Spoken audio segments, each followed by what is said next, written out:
Calvin Reed had always imagined retirement looking something like this. Quiet mornings, clean air, and a peaceful view of the lake shimmering beneath the rising sun. At 52, with a lifetime of engineering behind him and a pension that paid well enough, he finally bought the kind of home he used to daydream about during lunch breaks.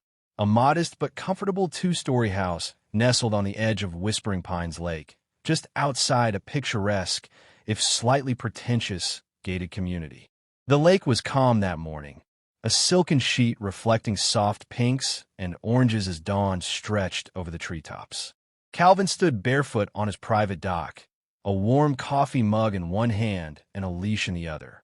His Labrador, Toby, sniffed the wood planks with sleepy curiosity. The pontoon boat bobbed gently beside them, tethered neatly to a cleat, his pride and joy.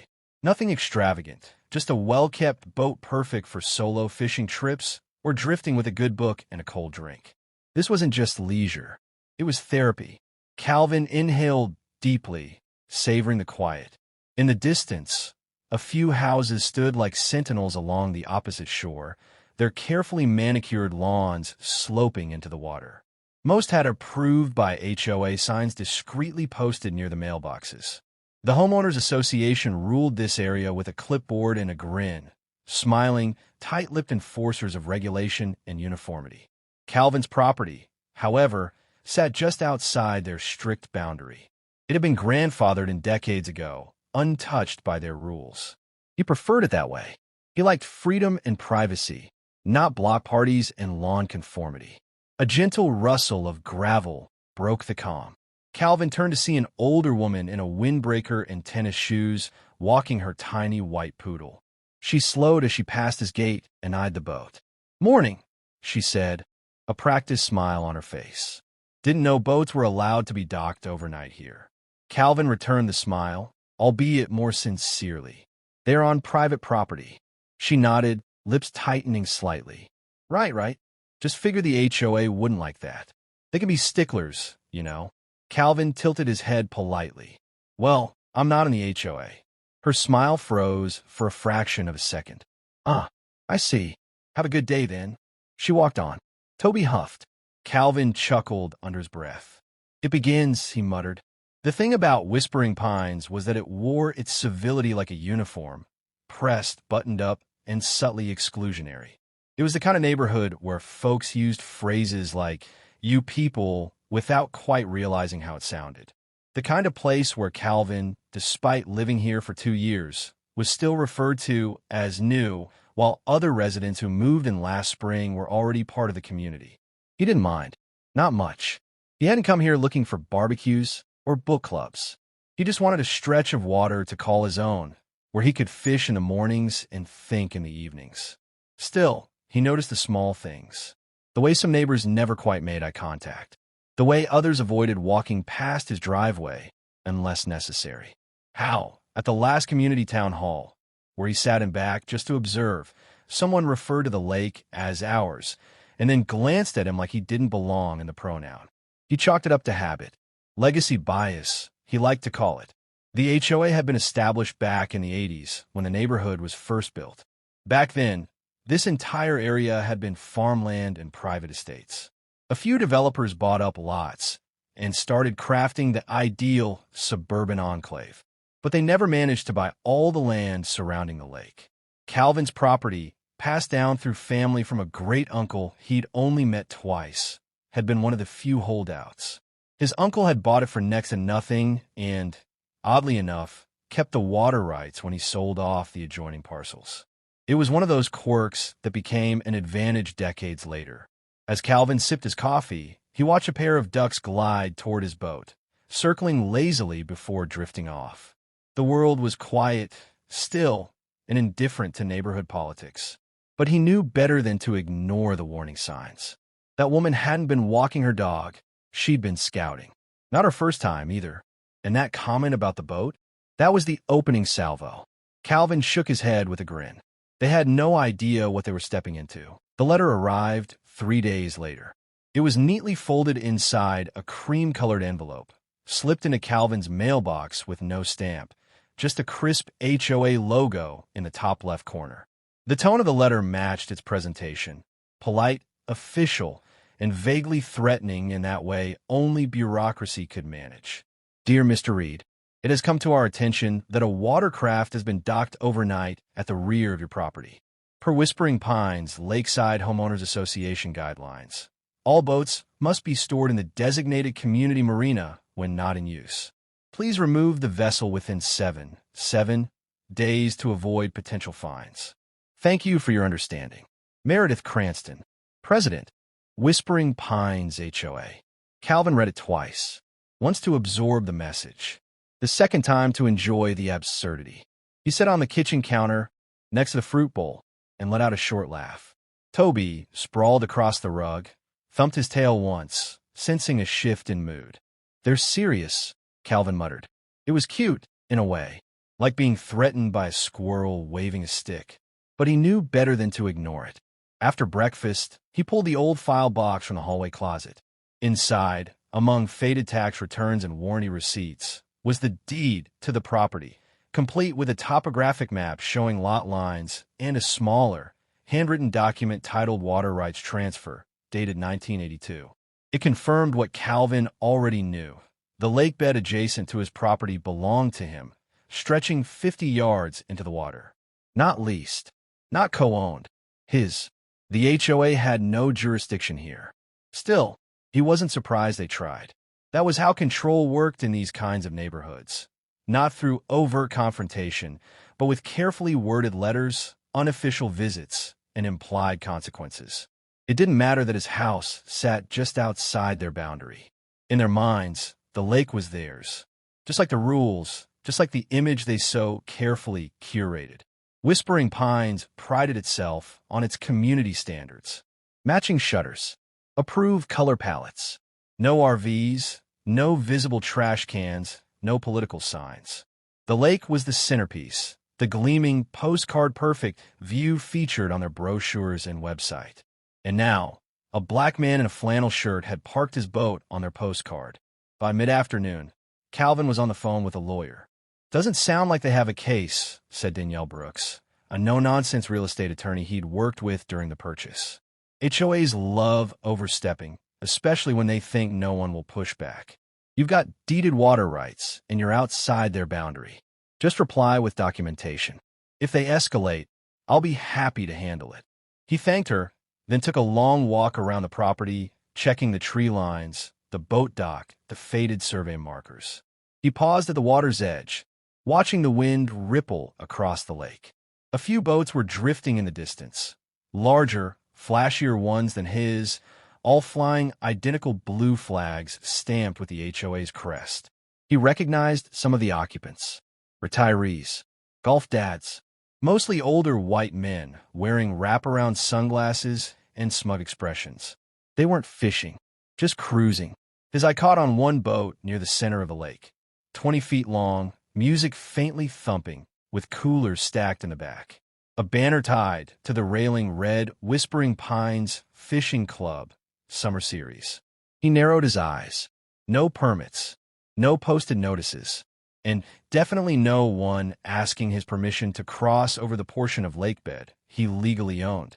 Toby barked behind him, chasing a butterfly. Calvin smiled, then slowly shook his head.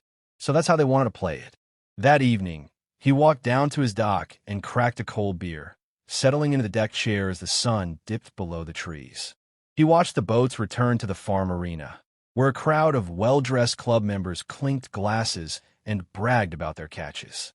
Laughter carried across the water. A few glances away, but none waved. He thought about his uncle, Samuel Reed, an oddball recluse who'd bought the land in the 60s before lakeside property was fashionable. Calvin barely knew the man, but he'd kept every inch of it, including the rights under the water. Locals used to call him eccentric for fencing off sections of shoreline and keeping handwritten ledgers of visitors. Now, Calvin understood. The old man had known something about people and property. If you didn't protect your boundaries, someone else would take them. Inside, the cream-colored envelope still sat on the kitchen counter.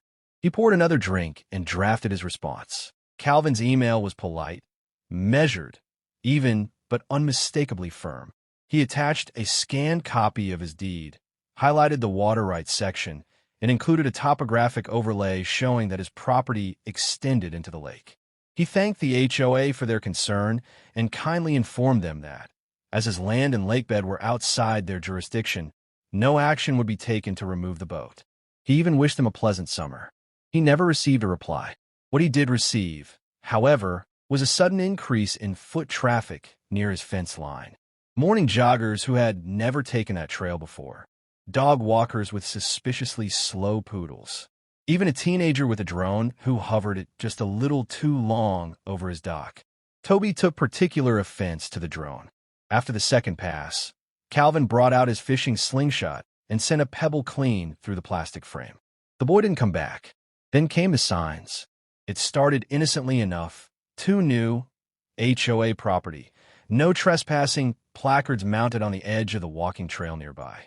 But one of them was staked just feet from Calvin's property line, nudging toward his dock as if it had the authority to.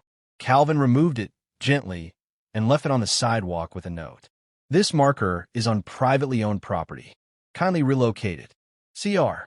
By the end of the week, it had been reinstalled, this time 2 feet deeper onto his land. He removed it again. This time, he called the county records office. Your line's clean, the clerk said after pulling up the plot map. Been on file since 1982. Not even the HOA can override that. Can I get that in writing? You'll have it by tomorrow.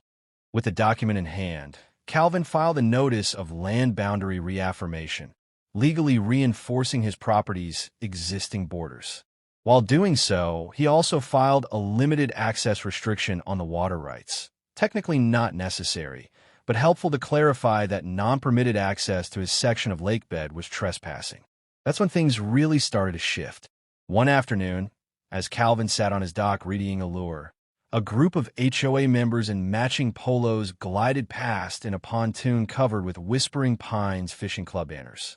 They made no effort to wave or greet him, only slowed slightly as they passed, their leader, Meredith Cranston, staring openly. Calvin didn't look up. He just cast his line with a smooth, practiced flick of his wrist. The sound of her voice carried over the water.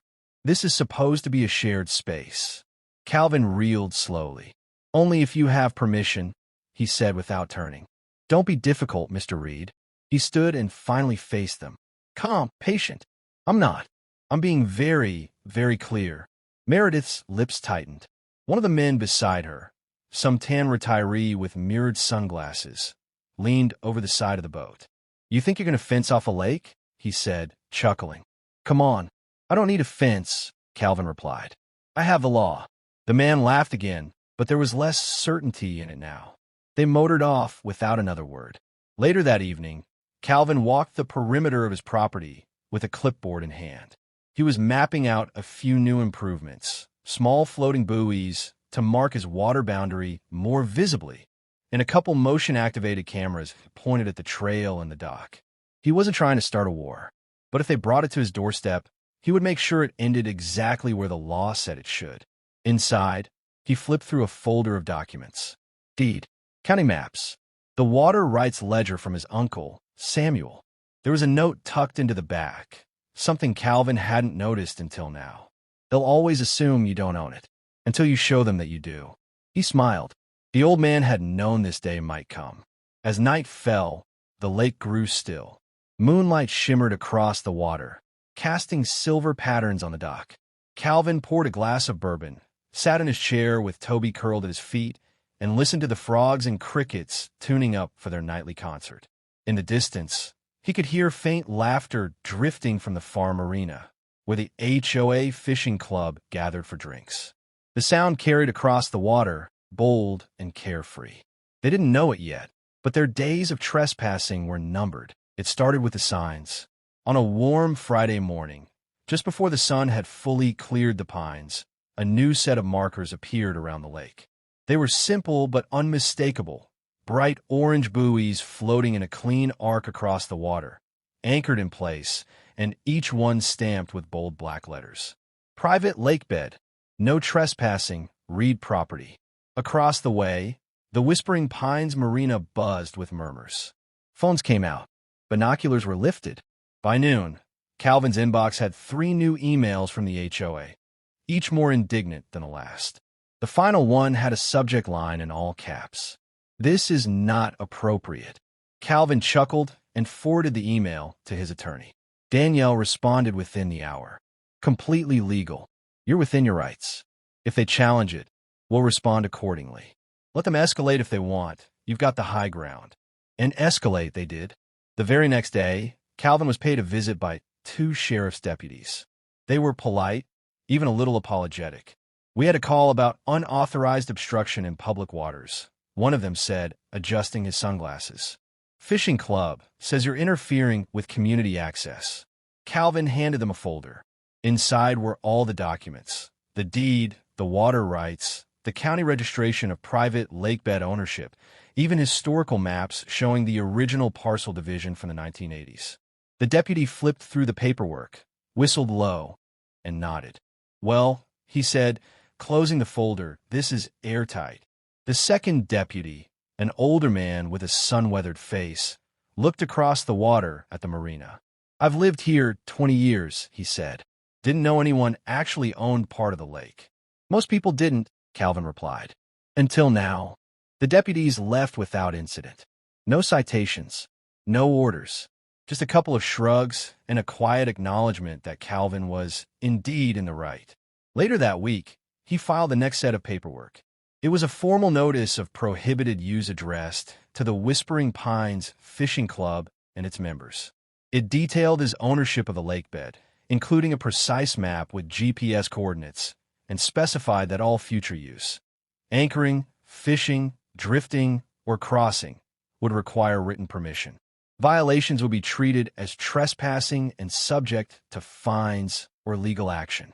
He even had a mailbox installed near the trailhead for permit applications.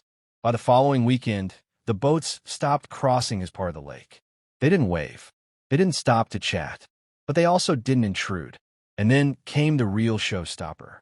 Calvin had hired a surveyor to chart the underwater topography and mark out his legal boundary with sonar map clarity. When a report came back, it confirmed what he had suspected all along: the marina where the HOA's fishing club had anchored their boats. It extended 6 feet into his lakebed. That meant the dock, the pilings, even part of the gravel shoreline where their picnic tables sat, all of it technically trespassing. He gave them a week to remove it. They responded with disbelief, followed by a legal threat, then silence. But by day 8, the dock was gone, hauled away in sections by a red-faced work crew. The picnic tables were rolled back. The flags came down. And just like that, the HOA's grip on the lake cracked. Whispering Pines buzzed with gossip for days. Calvin's name came up in coffee shops, church socials, and HOA meetings. Some whispered about how he was ruining the view or being unreasonable, but others, quieter voices, called him the man who stood his ground. It wasn't about ego for Calvin. He didn't want to fight. He didn't want revenge. He just wanted peace. And now, finally, he had it. The dock stood quiet under the morning sun. His boat rocked gently in place, the orange buoys glowing softly around it. Toby lay beside him, dozing, ears twitching at dragonflies. Calvin leaned back in his chair, coffee steaming in hand. The air was still, the lake smooth. A few birds called from the trees, but otherwise the world was calm. Across the water, the marina was empty. The fishing club had disbanded, or perhaps relocated. They no longer owned the image in their heads, the one where the lake belonged to them by default, because they were their first, or loudest, or most insistent. Calvin had shown them something else. Ownership didn't always wear a blazer and carry a clipboard. Sometimes it wore flannel and moved quietly and carried history in its back pocket.